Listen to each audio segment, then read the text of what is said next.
Good afternoon friends, আবারও একটি নতুন ব্লগে আপনাদের স্বাগত জানাই। আজকে একটি ভিন্ন মাছের রেসিপি নিয়ে চলে এলাম। উপকরণগুলি হলো পেঁয়াজ, কাঁচা লঙ্কা, আদা, সর্ষে, পোস্ত, এগুলো মিক্সি করে নেবো ভালো করে।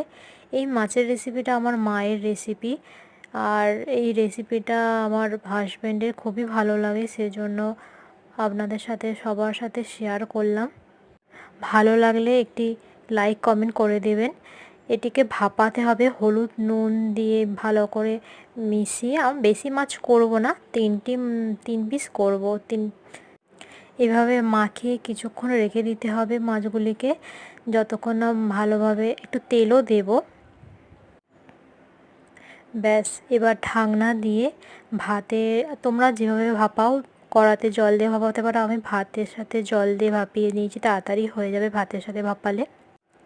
ভালো লাগলে অবশ্যই একটি লাইক কমেন্ট করে দিয়ে যাবেন, চ্যানেলটিকে ফলো করে দিয়ে যাবেন।